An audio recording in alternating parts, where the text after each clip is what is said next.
सत्ता पक्ष के नेताओं ने विपक्ष के आरोपों को राजनीति करार देते हुए उसे खारिज कर दिया। उन्होंने कहा कि राज्य में कानून व्यवस्था पूरी तरह से नियंत्रण में है, बिहार में सुशासन है, सरकार ने अपराधियों के खिलाफ लगातार कार्रवाई की है और सत्ता पक्ष का कहना है कि विपक्ष मुद्दों को बढ़ा चढ़ाकर पेश कर रहा है।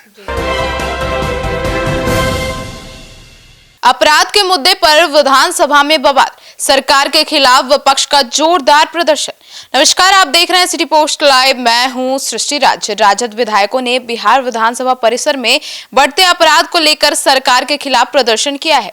आरजेडी के विधायकों ने पोर्टिको में एकजुट होकर सरकार के खिलाफ नारेबाजी की, हाथों में पोस्टर और तकिया लेकर पहुंचे और नेताओं ने कानून व्यवस्था पर सवाल भी उठाए। विपक्ष का आरोप था कि राज्य में अपराध की घटनाएं लगातार बढ़ रही है।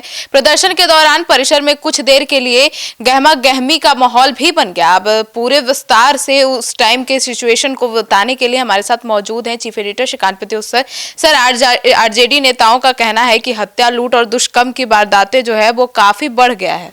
हाँ बिल्कुल, जब बढ़ते अपराध को लेकर विपक्ष ने जोरदार हंगामा किया और उनका दावा है कि संगठित अपराध की गतिविधियां काफ़ी बढ़ गई हैं और विपक्ष ने यह भी आरोप लगाया कि आम जनता खुद को असुरक्षित महसूस कर रही है, सरकार अपराध नियंत्रण में पूरी तरह से विफल रही है और राज्य की छवि पर इसका नकारात्मक असर पड़ रहा है। तो आज विधानसभा सत्र शुरू होने से पहले विधानसभा परिसर में विपक्ष ने खूब हंगामा किया, खूब प्रदर्शन किया। जी सर, तो विकास के दावों पर भी विपक्ष सवाल उठा रहा है। बिल्कुल, विपक्ष ने सरकार के विकास और शासन के दावों पर सवाल उठाया और कहा कि अपराध के मामले में बिहार नंबर 1 बनने की ओर है और साथ ही प्रति व्यक्ति आय कम होने का मुद्दा भी जोर शोर से उठाया गया। नेताओं ने कहा कि जमीनी हकीकत सरकार के दावों से बिल्कुल अलग है और इस मुद्दे को सदन के अंदर भी जोर शोर से उठाने की बात कही गई। प्रदर्शन के दौरान विपक्ष ने अपराध पर नियंत्रण के लिए ठोस कदम उठाने की मांग की।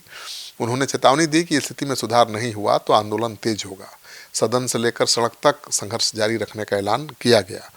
तो विपक्ष ने सरकार से जवाबदेही तय करने की मांग करते हुए जनता की सुरक्षा को सर्वोच्च प्राथमिकता देने की मांग की है। सर, तो राबड़ी देवी ने सम्राट चौधरी से इस्तीफे की भी मांग कर दी। बिल्कुल, पूर्व मुख्यमंत्री राबड़ी देवी ने कहा कि डिप्टी सीएम गृह मंत्री सम्राट चौधरी को अपने पद से इस्तीफा दे देना चाहिए क्योंकि राज्य में बढ़ती आपराधिक घटनाएं सरकार की विफलता का प्रमाण है। राबड़ी देवी ने सम्राट चौधरी के पुराने बयान की याद दिलाई और कहा कि उनके मुताबिक डिप्टी सीएम ने कहा था कि अपराधियों को 24 घंटे में पकड़ लेंगे, नहीं तो इस्तीफा दे देंगे। अब जब अपराध की घटनाएं लगातार जारी हैं और उन्हें अपने बयान पर कायम रहना चाहिए, मतलब उनको इस्तीफा दे देना चाहिए। उन्होंने कहा कि 24 घंटे के भीतर इस्तीफे की मांग उन्होंने की है और विपक्ष का कहना है कि राज्य में महिलाओं के खिलाफ अपराध बढ़ रहे हैं। बलात्कार, अपहरण और हत्या की घटनाओं को लेकर सरकार पर सवाल उठ रहा है। प्रदर्शन के दौरान पोस्टरों पर लिखा था, महिलाओं को अपमानित करना बंद करो। राबड़ी देवी ने कहा कि हर जिले से अपराध की खबरें आ रही हैं, सरकार से जवाबदेही तय करने की हम मांग करते हैं। विपक्ष ने चेतावनी दी कि मुद्दा ये दबने वाला नहीं है, विपक्ष इसको लेकर सड़क से लेकर सदन तक हंगामा करेगा।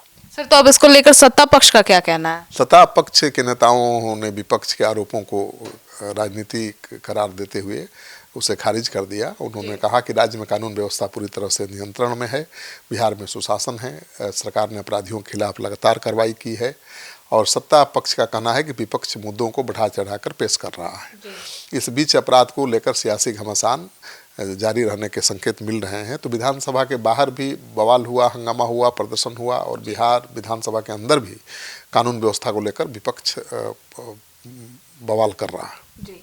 तो सुना आपने, तो अब विधानसभा सत्र चल रहा है और पक्ष और विपक्ष दोनों के आरोप प्रत्यारोप का सिलसिला जारी है। अब जो भी अपडेट आएंगी सबसे पहले लेकर आपके पास पहुंचेंगे। धन्यवाद।